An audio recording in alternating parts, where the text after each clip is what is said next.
You are 3 blocks away, maybe 4. You are moving fast, keys in your pocket, the day already pulling you forward. And then it arrives. Not a sound, not a memory. Something closer to a feeling that has no name. A small, cold certainty settling into the base of your skull that something is wrong behind you. The door. You did not forget. You know you did not forget. You can almost see your hand on the handle, almost feel the click of the bolt sliding home. Almost. And that almost is the entire problem. Because almost is not enough. And your brain, the part of it that does not speak in words, the part that has been running since long before language existed, that part does not work in almosts. It works in certainties, and right now, it does not have one.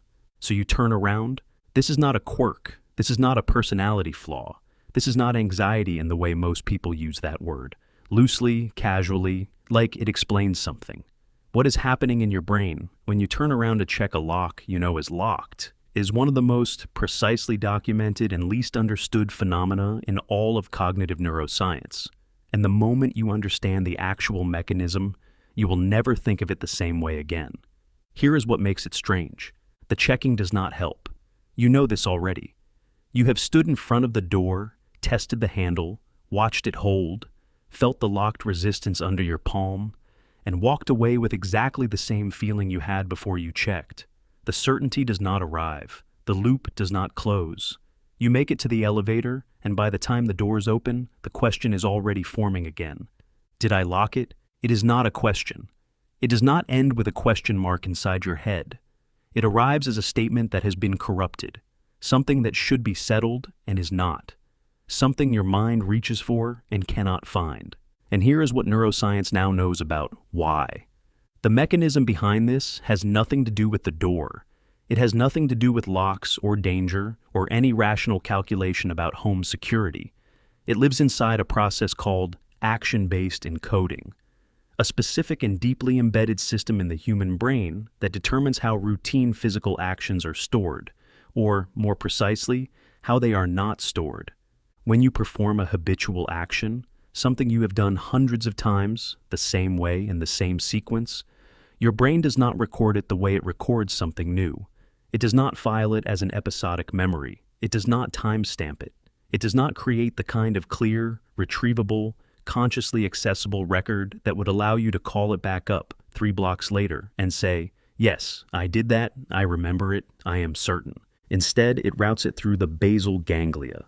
The basal ganglia is one of the oldest structures in the vertebrate brain. It predates the cortex by hundreds of millions of years. Its job, its singular, relentless, exquisitely efficient job, is to automate repeated behavior so that your conscious mind does not have to.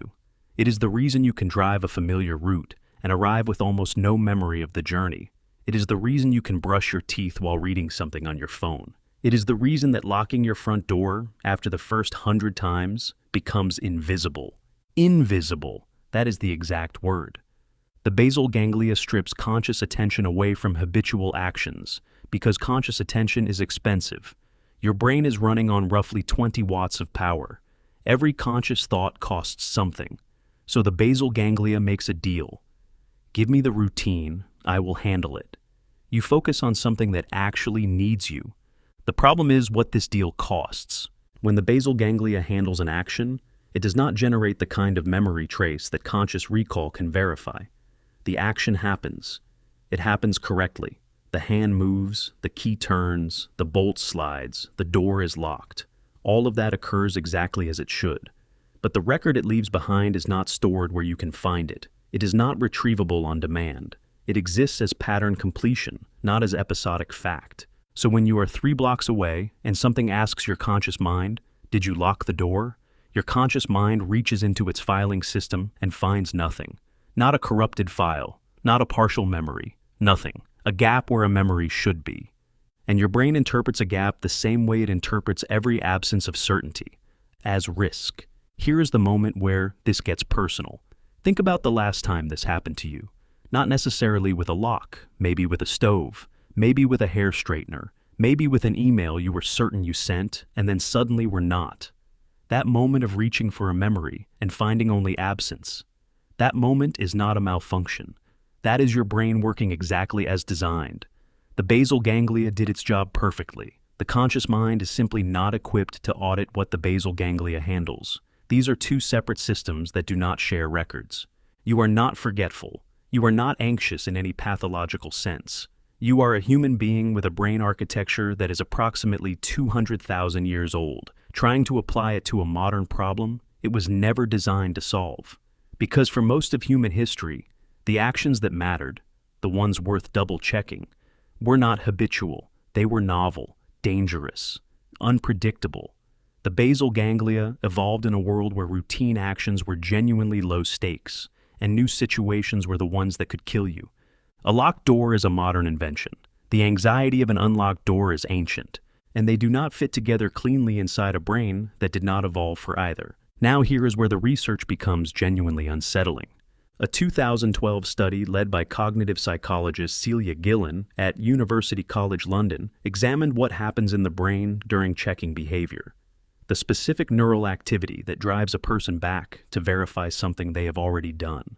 What she found was not what most researchers expected. The behavior was not driven by fear of the threat.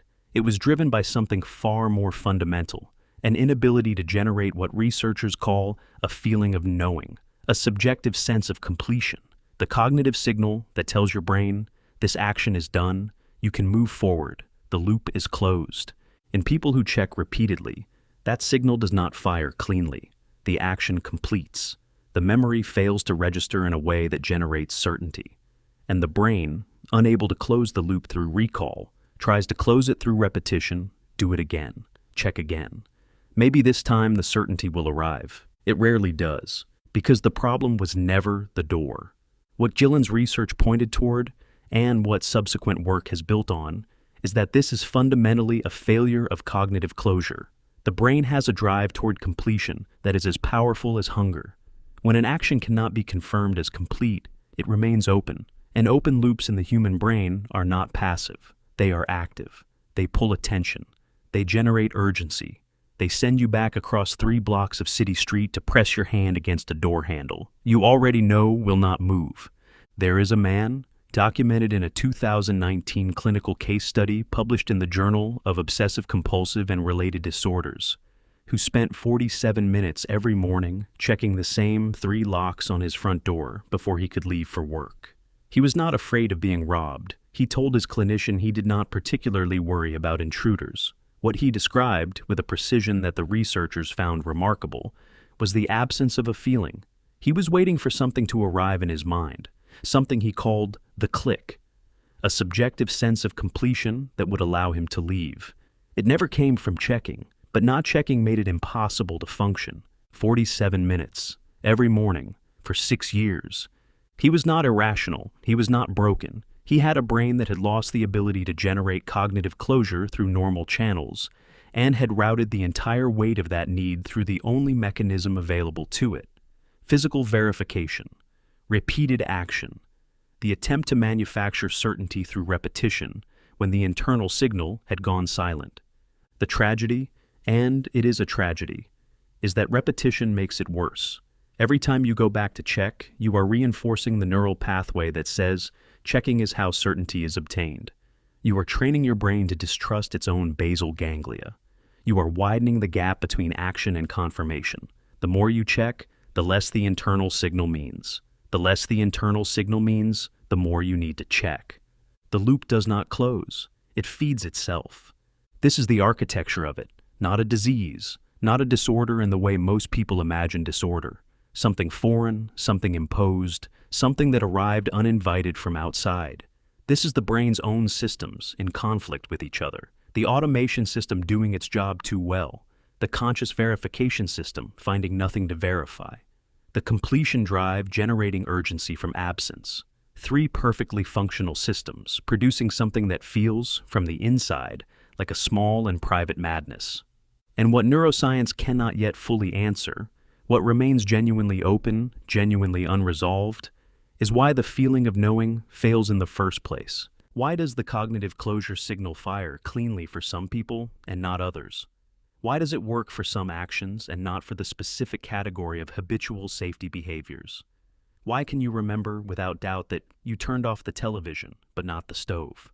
Why does the brain apply its uncertainty selectively, targeting the things that matter most, the things where being wrong feels catastrophic, and leaving you stranded there, at the edge of certainty, unable to cross? There is no clean answer yet.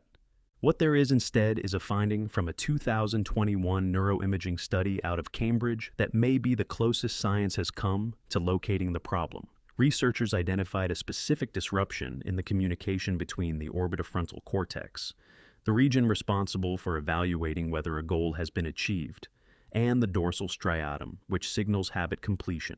In people who check repeatedly, this communication is measurably weaker. The striatum performs the action. The orbitofrontal cortex does not receive the signal that the goal is met.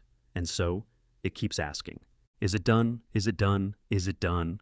3 blocks away, keys in your pocket, the day pulling you forward, and somewhere behind you, a door that is locked, that has always been locked, that will still be locked when you get home tonight. A door that your hands secured correctly, that your basal ganglia handled without error, that exists in a state of perfect, verifiable, real-world certainty.